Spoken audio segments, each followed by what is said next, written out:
This conversation is powered by Google Illuminate. Check out illuminate.google.com for more. Welcome to the discussion. Today we're diving into the fascinating world of radio wave propagation, a topic crucial for anyone working with wireless communication. It's a complex subject, but we'll break it down into manageable pieces. Absolutely. Understanding how radio waves behave is fundamental to designing effective and reliable wireless systems. Many factors influence their journey from transmitter to receiver. And those factors can be quite unpredictable, right? We're not just talking about a straight line from point A to point B. Precisely. The environment plays a huge role, whether it's the Earth's curvature, atmospheric conditions, or obstacles in the path. So let's start with the basics. What are the primary modes of radio wave propagation? We have ground wave propagation, where waves follow the Earth's contour, useful for medium and lower HF frequencies. Then there's sky wave propagation, relying on ionospheric reflection for long-distance communication, primarily in shortwave bands. Line of sight, LOS propagation, is the direct path, ideal for shorter distances. And finally, non-line of sight, NLOS propagation, where obstacles interfere with the direct path. Ground waves are interesting because they rely on a combination of direct, reflected, and surface waves. Can you elaborate on the surface wave component? The surface wave is particularly important at lower frequencies. It travels along the Earth's surface, inducing currents, but its range is highly dependent on frequency, polarization, location, and ground conductivity. Higher frequencies attenuate more quickly. And sky wave propagation, that's where the ionosphere comes into play. How does that work exactly? The ionosphere's ionized layers reflect or refract radio waves back to Earth, enabling long-distance communication. The signal can even bounce multiple times between the ionosphere and the Earth's surface. The maximum usable frequency, MUF, determines the highest frequency for successful communication, and it varies with solar activity. So sunspot activity actually impacts long-distance communication? Absolutely. Higher sunspot activity generally means a higher MUF and better shortwave propagation. Let's shift gears to wave polarization. What's the significance of vertical versus horizontal polarization? The plane of polarization refers to the direction of the electric field. Vertical polarization has the electric field perpendicular to the Earth's surface, while horizontal polarization has it parallel. Circular polarization, rotating as it travels, is less susceptible to changes during reflection. And how do we determine the direction of wave propagation? The right-hand rule is your friend. If you know the directions of the electric and magnetic fields, you can determine the direction of propagation. Now, let's talk about line of sight, LOS propagation. How do we calculate the maximum distance for LOS communication? It depends on the antenna heights. We use a formula considering the Earth's curvature and an adjustment factor for refraction. Obstacles and atmospheric conditions can significantly impact LOS propagation.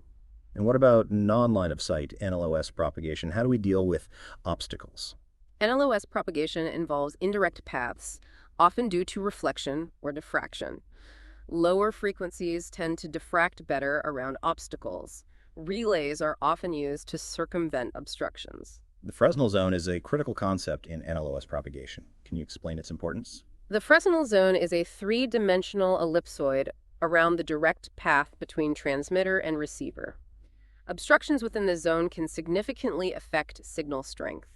Keeping the first Fresnel zone clear is crucial for optimal signal quality.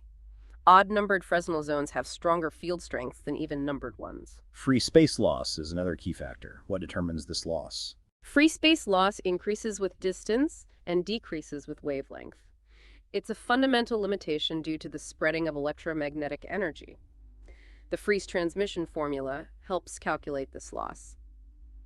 The atmosphere itself can affect radio wave propagation. What are some of the key atmospheric effects? Atmospheric absorption due to gases and water vapor attenuate signals. Rain, especially at higher frequencies, is a significant factor.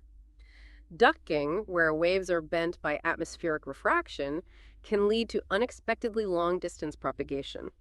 Scattering from particles in the atmosphere also plays a role. Let's discuss reflection, refraction, and diffraction. How do these phenomena impact signal propagation? Reflection occurs when waves encounter a surface with a different refractive index, causing a portion of the wave to bounce back. Refraction is the bending of waves as they pass from one medium to another with a different propagation velocity. Diffraction allows waves to bend around obstacles, even into shadow zones. Multipath propagation is a significant challenge in wireless communication. What causes it, and what are its effects? Multipath occurs when signals reach the receiver via multiple paths, leading to constructive and destructive interference. This interference causes fading, where signal strength fluctuates. The depth and frequency of fading depend on various factors. What are some types of fading? We have fast fading due to rapid changes in the environment and slow fading due to larger scale changes. Flat fading affects the entire signal bandwidth equally, while selective fading affects different frequencies differently.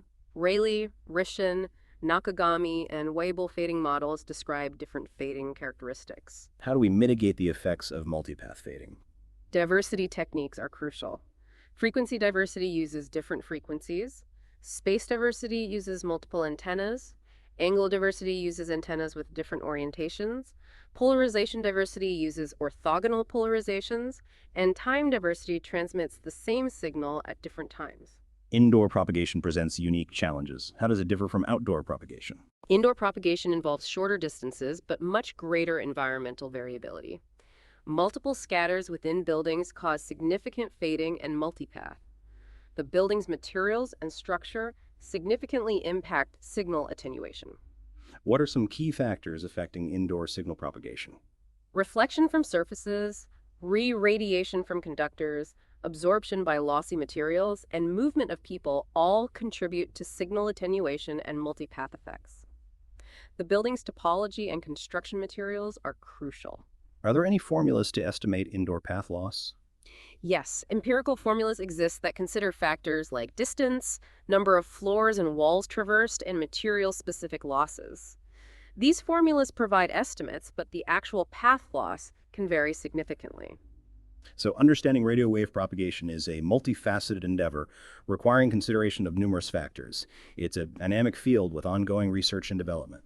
Absolutely. The complexities of radio wave propagation continue to challenge engineers and researchers, driving innovation in wireless communication technologies. That was a great discussion. Thank you for sharing your expertise.